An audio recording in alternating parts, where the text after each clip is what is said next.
ఇక్కడ నీళ్లు ఉన్నాయి, అవి వేడెక్కేటప్పుడు కొంచెం అంత నిమ్మకాయ జ్యూసు అలాగే కొంచెం అంత ఉప్పు వేసేసి దీంట్లో మనము పసుపు, గరం మసాలా, కొంచెం పసుపు అలాగే కొంచెం గరం మసాలా వేసేసి దీంట్లో ఈ చికెన్ ముక్కలు కుక్ చేయాలి.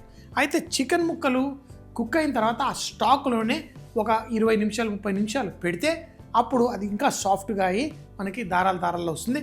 ఆ చికెన్ తీసి దాన్ని దారాలు దారాలుగా ష్రెడ్ చేసి తర్వాత మనం పకోడీ చేసుకుందాం. అందులో జీడిపప్పు కూడా వేసి భలేగా ఉంటుంది.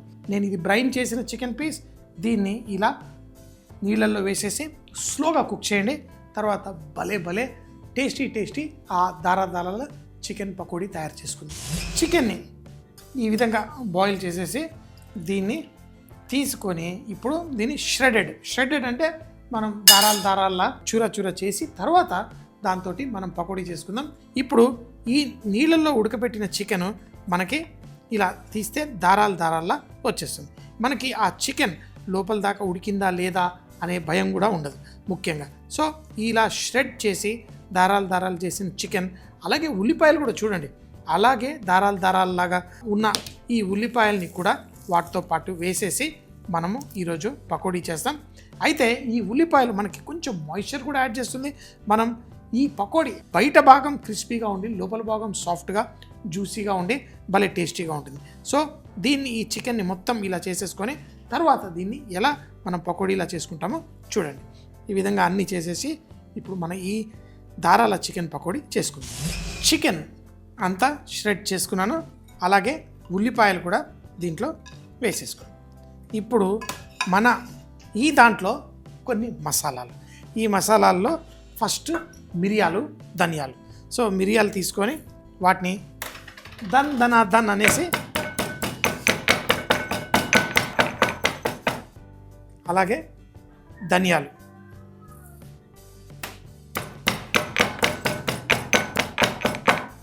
కచ్చాపచ్చాగా దంచిన ఈ ధనియాలు, మన మిరియాల పొడి దీంతో పాటు వేసుకోండి. అలాగే సన్నగా తరిగిన అల్లము, కొంచెం వెల్లుల్లి, ఇవన్నీ మనకి కొంచెంగా వేసుకోవాలి, ఎందుకంటే దీంతో మనకి ఫ్లేవర్ బాగా ఎన్హాన్స్ అవుతుంది. అయితే కరివేపాకు కూడా, అంటే ఇలాంటి పకోడీలో వేసేటప్పుడు కరివేపాకుని ఎప్పుడు ఈ విధంగా లైట్గా చూడండి కత్తితోటి ఇలా కోసేస్తే మళ్ళీ మనకి అందులో కలిసిపోతుంది, సపరేట్గా ఊడి రావు. ఇందులో జీడిపప్పు ఇలా వేసేటప్పుడు కొంచెం నీళ్ళల్లో నానబెట్టి వేసుకుంటే మీకు ఫ్రై అయినప్పుడు మాడకుండా కూడా ఉంటుంది. సో జీడిపప్పు, కారం, పచ్చిమిరపకాయలు, జీలకర్ర, శనగపిండి వేస్తాం కాబట్టి కొంతమంది వాము వేసుకుంటారు. చికెన్ కాబట్టి నేను వాము వేయట్లేదు, కావాలంటే మీరు వేసుకోవచ్చు. దీంట్లో కొంచెం ఉప్పు, అలాగే మనం శనగపిండి. ఈ శనగపిండి వేసే ముందు ఫస్ట్ ఆ ఉప్పు వేసిన తర్వాత దీన్ని ఇలా కలపండి.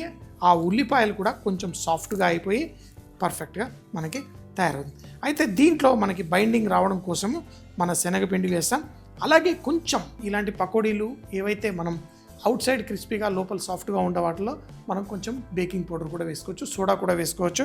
బేకింగ్ పౌడర్ కానీ సోడా కానీ మన శనగపిండితో కలిపేసుకొని మనం వేసేసుకుంటే పర్ఫెక్ట్. దీంట్లో ఇలా వేసి మనం ఉల్లిపాయ పకోడీ కంటే కొంచెం అంతా దీన్ని కొంచెం సాఫ్ట్గా చేసుకొని మన పకోడీలు వేసుకుంటే లోపల ప్రతి బైట్లో మీకు ఒక కిక్, ఒక మంచి అద్భుతమైన ఫ్లేవర్ ఉంటుంది. ఇంకా కొంచెం స్పైసీగా కావాలంటే కూడా చేసుకోండి. కానీ ఆ మిరియాలు, ఆ కొంచెం కారపొడి, ఆ పచ్చిమిరపకాయలు 3 కలిసినప్పుడు ఒక మంచి టేస్ట్ చికెన్కి అందుతుంది. అలాగే ఇందులో కొంచెం గరం మసాలా వేసుకోవడం కూడా మంచి ఫ్లేవర్ ఎన్హాన్స్ అవుతుంది. అన్ని అద్భుతమైన ఫ్లేవర్స్ అన్ని మసాలాలతోటి సూపర్గా ఉంది. ఇంకేంటి, దీన్ని కొంచెం కావాలంటే లైట్గా నీళ్లు జల్లి కలుపుకొని వెంటనే ఈ పకోడీలు ఫ్రై చేసుకోండి. లాస్ట్లో కొంచెం అంత నిమ్మకాయ జ్యూసు. పర్ఫెక్ట్. ఈ పాటికి కొంచెం సాఫ్ట్గా అయిపోయింది. ఇప్పుడు మీ ఇష్టం, మీకు ఉండలుగా కావాలంటే ఉండలుగా వేసుకోవచ్చు, లేదంటే ఇది కరకరలాడుతూ భలే సూపర్గా ఉంటుంది ఈ ఉల్లిపాయలు అన్నిటితోటి. సో తీసి మనం ఉల్లిపాయ పకోడీ వేసుకున్నట్టుగానే వేసుకోండి. మరీ ఎక్కువ శనగపిండి మనం వేయలేదు, దాంట్లో మనకు కావాల్సినంతనే వేసాము. చికెన్ మనకి ఎక్కువ కుక్ అవ్వాల్సిన అవసరం కూడా లేదు. దీన్ని మరీ డార్క్ బ్రౌన్గా మనం చేయకూడదు, లైట్గా ఆ కుక్ చేయాలి. ఆ ఉల్లిపాయలు కూడా లైట్గా ఫ్రై అయ్యి భలే సూపర్గా ఉంటుంది. మీరు దీన్ని పులావులతోటి వేరే రైస్ తోటి కూడా సైడ్లో వేసుకొని తినొచ్చు. ముఖ్యంగా సాంబార్ అన్నం అలాంటి వాటితోటి పెరుగన్నంతో కూడా సైడ్లో అదిరిపోతుంది. ఈ పకోడీలు స్నాక్ లాగా తినొచ్చు, మళ్ళీ అలాగే మీల్స్లో కూడా ఆ కాంబినేషన్లో తినొచ్చు. చూడండి, కొంచెం లైట్గా బ్రౌన్ కలర్ గోల్డెన్ కలర్ వచ్చేసరికి మన చికెన్ రెడీ.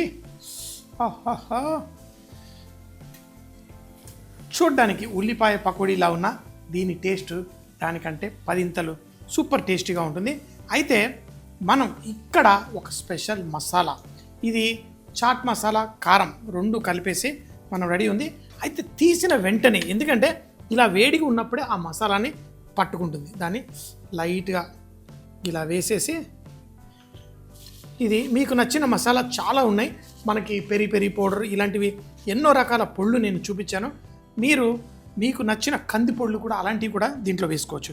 ఈ చికెన్ పొడి పొడిగా వేసాను, కావాలంటే ఇదే వాటిని కొంచెం ఉండలుగా కూడా చేసి మనం వేసుకోవచ్చు.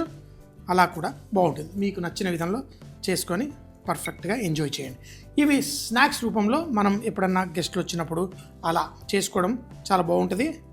వీటిని ఇలా చిన్న చిన్న ఉండలుగా చేసుకొని ఈ నూనెలో వేసేసి ఫ్రై చేసుకోవచ్చు.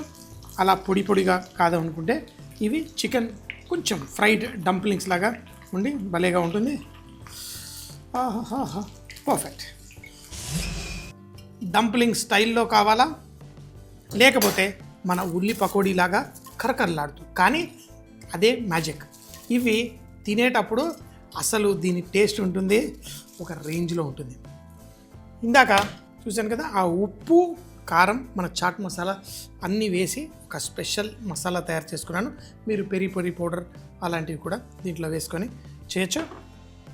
ఉల్లిపాయలు సైడ్లో కొంచెం నిమ్మకాయ వేసుకొని, ఆహా, దారాల చికెన్ పకోడీ. దీన్ని తయారు చేయడానికి ముందుగా ఒక గిన్నెలో నీళ్లు, కొంచెం అంత నిమ్మకాయ జ్యూస్, కొంచెం ఉప్పు వేసి, పసుపు, గరం మసాలా, చికెన్ బ్రెస్ట్ చూపించిన విధంగా అందులో ఒక 15 నిమిషాల పాటు స్లోగా కుక్ చేసుకోవాలి. తర్వాత దాన్ని చల్లారిన తర్వాత చికెన్ బ్రెస్ట్ తీసి చూపించిన విధంగా దారాల్లా దాన్ని చేసి పక్కన పెట్టుకోవాలి. ఇప్పుడు బౌల్లో ఆ చికెన్ ముక్కలు, ఉల్లిపాయ స్లైసెస్, అలాగే దంచిన మిరియాలు, ధనియాలు, సన్నగా తరిగిన అల్లము, వెల్లుల్లి, కరివేపాకు, జీడిపప్పు, కారపొడి, పచ్చిమిరపకాయలు, ఉప్పు అన్ని వేసి చూపించిన విధంగా చక్కగా మిక్స్ చేసి, తగినంత శనగపిండి, బేకింగ్ పౌడర్ వేసి మిక్స్ చేసుకొని, ఉల్లిపాయల పకోడీ ఎలా వేసుకుంటామో ఆ విధంగా వేసుకొని, కొంచెం మసాలా, పెరి పెరి పౌడర్ లేకపోతే చాట్ మసాలా, చిల్లీ పౌడర్ కలిపిన మిశ్రమాన్ని దానిపైన వేసి వేడి వేడిగా వడ్డించుకుంటే చాలా చాలా బాగుంటుంది. అంచుకి కూడా సూపర్ గా ఉంటుంది.